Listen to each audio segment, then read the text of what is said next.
আসসালামু আলাইকুম। Monira blog kitchen থেকে আমি মনিরা বলছি। আজ আপনাদের তৈরি করে দেখাবো ইফতারে বা ভাতের সঙ্গে খাওয়ার জন্য বেগুনের একটি রেসিপি।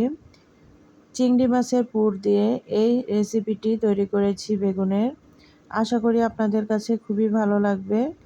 পুরো ভিডিওটি দেখলে বুঝতে পারবেন কিভাবে তৈরি করেছি। এর জন্য লাগবে আমার বেগুন। এই যে বেগুন নিয়েছি। এখন এই বেগুনটাকে আমি কেটে নিব ছোট ছোট টুকরা করে। এই যে এভাবে একটু মোটা করে কেটে নিতে হবে। এখন এই বেগুনের মোটা অংশের মাঝখানে যে বিচিগুলো থাকে এগুলো বের করে নিয়েছি, দেখুন ছুরি বা বটির সাহায্যে।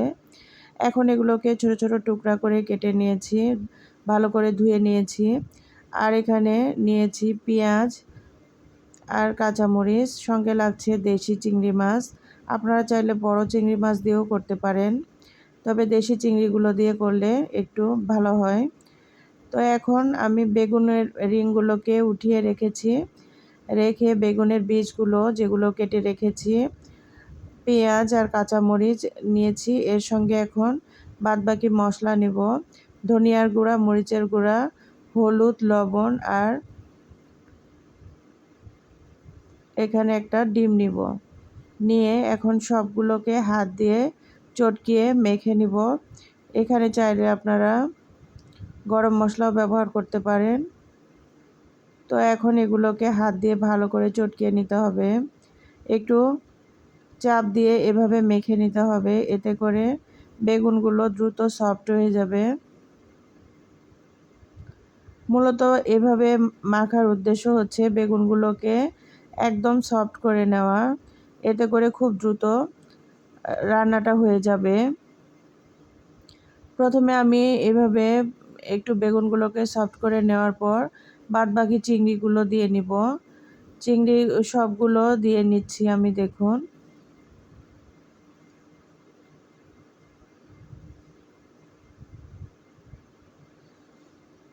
চিংড়ি মাছ দিয়ে এই বেগুনের রেসিপিটি খেতে অনেক ভালো লাগে। পোলাও, সাদা ভাতের সঙ্গে খেতে অসাধারণ লাগে, বা ইফতারের আইটেম হিসাবেও রাখতে পারেন রমজান মাসে। তো এখন এগুলো আমি মেখে রেখে দিয়েছি। আর এই যে বেগুনের যে রিংগুলো ছিল, এখানে সামান্য পরিমাণে লবণ দিয়েছি, দিয়ে মেখে নিব। এখানে আধা চামচের মতো লবণ দিয়ে এভাবে মেখে নিতে হবে।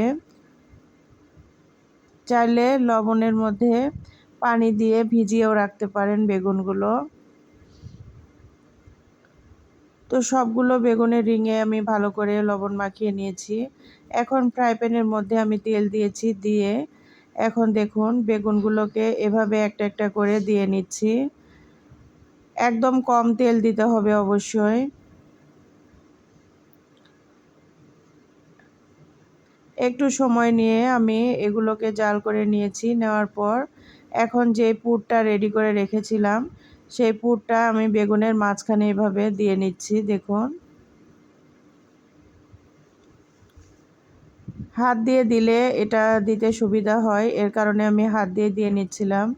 আপনারা চাইলে চামচ দিয়েও এই কাজটা করে নিতে পারেন। তো সবগুলো রিংয়ের মধ্যে এভাবে পুরগুলোকে একটু চাপ দিয়ে ভালোভাবে দিয়ে নিতে হবে।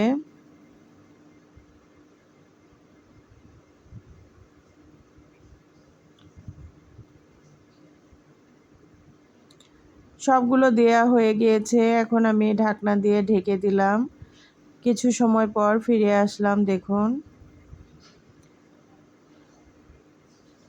একদম হাই হিটে রান্না করতে যাবেন না, এতে করে বেগুনের নিচে অংশে কিন্তু একদম কাঁচা ভাব থাকবে, বা ভেতরে ভালোভাবে কুক হবে না। তো এখন এই যে উল্টে দিতে হবে এইভাবে। এখন এইভাবে সবগুলো উল্টে দিব। এখন এই তো এখন ঢাকনা দিয়ে ঢেকে দিতে হবে। আর কিছু সময় পর পর এভাবে উল্টে পাল্টে ফ্রাই করে নিতে হবে। চুলার আঁচটাকে একদম মিডিয়াম টু লো হিটে রাখতে হবে।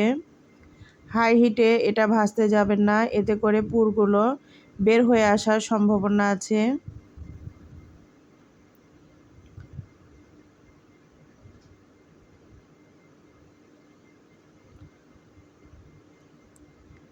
এটা যখন একদম রেডি হয়ে যাবে, সুন্দর একটা কালার আসবে, ফাস্টফুডের দোকানে দেখবেন এরকম করে বেগুনের চপ বিক্রি করে, এরকম চিংড়ি মাছের পুর দিয়ে।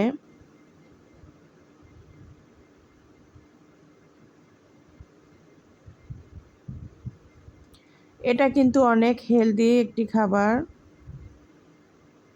বাসায় বসে যদি হেলদি এই রেসিপিগুলো তৈরি করে নেওয়া যায় তাহলে মন্দ হয় না বলুন। তো এখন এই যে এভাবে আমি আবারও উল্টে নিচ্ছি।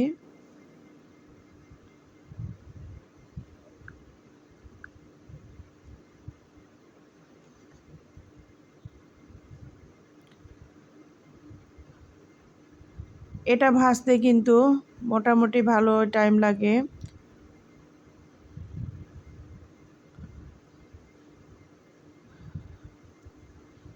তো এইভাবে লো হিটে রাখার কারণে দেখবেন বেগুন থেকে যে তেলগুলো দেওয়া হয়েছিল সেই তেলগুলো ধীরে ধীরে আবারও বের হতে শুরু করবে।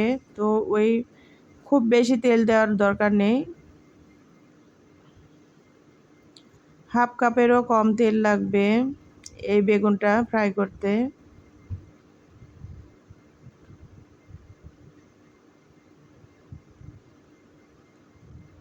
আবারও ঢাকনা দিয়ে ঢেকে কিছু সময় রেখে দিব। কিছু সময় পর ফিরে আসলাম।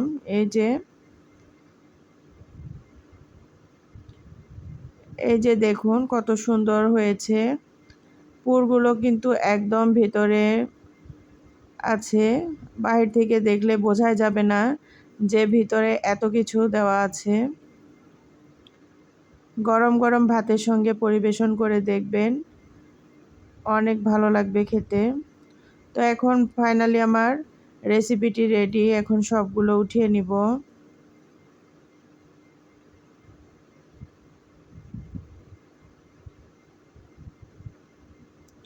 ভিডিওর মাঝে কোনো ভুল ত্রুটি হলে অবশ্যই ক্ষমা সুন্দর দৃষ্টিতে দেখবেন।